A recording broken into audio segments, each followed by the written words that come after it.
What's up YouTube, Jeff back again, and today we're going to talk about the OnePlus 8. I've had this phone for about a month. I want to talk about my experience using the device. This is not the Pro, just the regular OnePlus 8 model.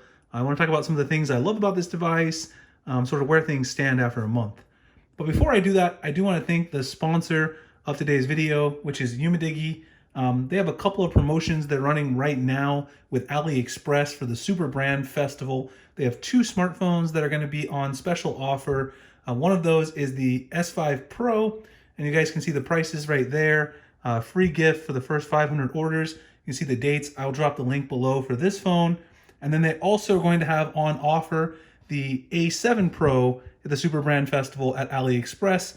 Again, you can see the price there. The world premiere May 26th to the 27th, and the coupon codes. All these links and the relevant codes will be in the description, as well as the pinned comment. You can also follow the Umidigi website for a giveaway that they are running. I will drop that link below as well. And then you can also follow their AliExpress page for some additional offers and discounts. All of those links will be in the description. I'd really like to thank them for sponsoring the video. Hope you guys will check out the Super Brand Festival with AliExpress and Umidigi at these links in the description. All right, so we're going to talk about the OnePlus 8. Now, like I said, this is not the Pro. This is the $699 model. You guys can see here, I have the Aura Glow version, which is a very shiny phone. I do like the design of this phone. Personally, I'm a bigger fan of the, punch hole cutout than I am the OnePlus 7 Pro, which had the pop-up camera. I know a lot of people like that. I just wasn't a fan of it. I personally think this is better just because I don't like having mechanical or moving parts. It does look nice around front. The screen is a bit more curved than the Galaxy S20 Ultra, which is what I've been using as my main, daily driver for the last couple months. So I will say that I kind of prefer the flatter screen, but that's a minor sort of complaint. I do love, of course, the alert slider that OnePlus has had since the very beginning. It's a signature of their devices. It's one of my favorite things. Otherwise, nothing really descript about this flagship design. You've got no headphone jack, which is expected. USB Type-C. You've got your camera on the back. The OnePlus branding there on the back as well. So the design, there's nothing really to complain about big time. Aside from those curved sides, there's really nothing I have a complaint about. The display on this device is actually really nice. Now, it's not obviously as fancy with the super high refresh rate on the OnePlus 8 Pro, but it does have nice color accuracy. Maybe you guys can kind of see from the wallpaper. It's got nice viewing angles, and also the brightness on this is quite good. Obviously everyone's staying home. I've taken this outside for some walks to the mail, things like that, just to take a jog around in my neighborhood, and have sort of seen that this thing performs pretty well outside in the Arizona sun. So the display is pretty good. The speaker, actually really impressed with the speaker on this device.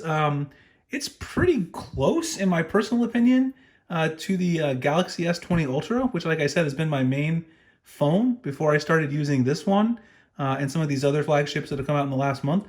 The speaker on this is really good, considering that you're not really getting true stereo speakers or anything like that. Overall, just very impressive from OnePlus, especially since this isn't even the Pro model. Now, of course, there's a lot of other important things to talk about. Battery life. This phone gets pretty good battery life. I'm not going to call it super impressive. I think I've been getting, again, remember, I've been on Wi-Fi almost all the time because I've been staying home. I'm not making my normal commute.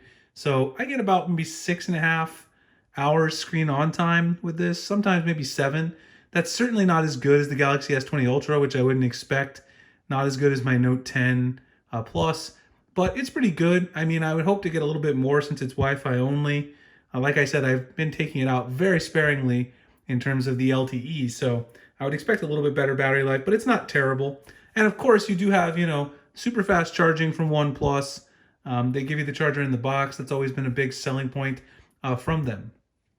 Software, definitely OnePlus's strong suit. Oxygen OS has been my favorite version of Android for a really, really long time.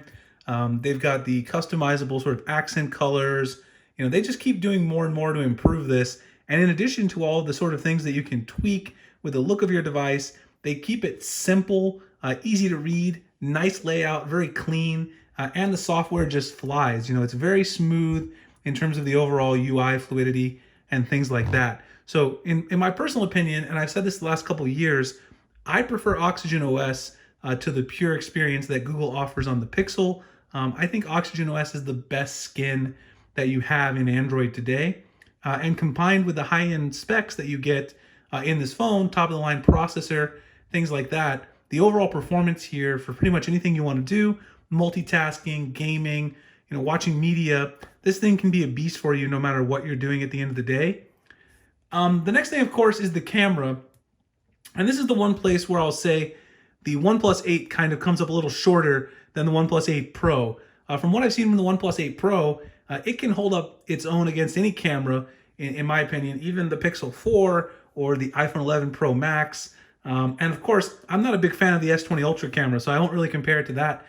Personally, I think the OnePlus 8, not the Pro, takes just as good of shots as the S20 Ultra, sometimes better, because my S20 Ultra still suffers with focus issues.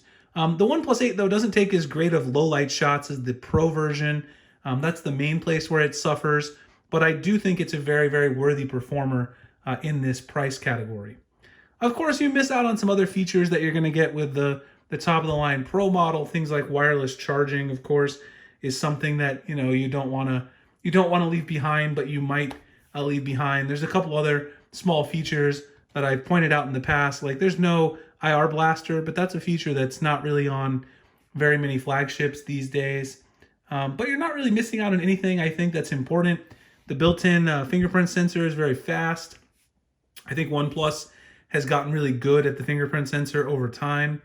I guess one complaint I would have that I've seen on this phone that I don't really have with the Pro model, and I also don't have with my S20, is the haptics. So when you're typing, the haptic feedback is not that, in my opinion, it's not that substantial.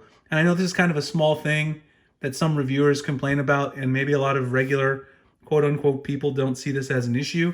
But I like having a nice, solid haptic feedback. I think it's always been one of those things that sets apart the iPhone from Android phones, and I think Samsung has made a lot of inroads. The S20 Ultra has some really nice haptics, and so this one kind of struggles a little there, whereas I think the OnePlus 8 Pro comes up a little bit higher in that department. So overall, camera, battery life, are the ones where, maybe they're not the greatest, but they're still pretty good. Software is amazing. Performance is amazing. I think the overall design is impressive. And if you love the software, customizability, and also the development community that you get from OnePlus, and they do update their phones, it's hard to pass up on this phone at $699. I really like it. I mean, honestly, if I didn't have my OnePlus 8 Pro, or if I didn't have the S20 Ultra and so many other phones, I could use this as my daily driver and be very happy. So those are my thoughts on the device. Let me know if you guys have any questions about the OnePlus 8, again, the non-Pro. Remember, the brand festival, Super Brand Festival, AliExpress and Umadigi, who sponsored the video, they've got two phones, the A7 Pro and the S5 Pro. The links to both of these will be in the description, the pinned comment, as well as the links to their website to join the giveaway, and also their AliExpress page for more information. Hope you guys will check them out. Huge shout out to them for sponsoring the video. You guys can find me at Twitter, Instagram, the link's in the description. And of course, like I said, if you have any comments or questions, I'll be happy to get back to you guys. Hit the notification icon so you can get future videos like this, and I'll see you guys in the next one. Thanks a lot for watching.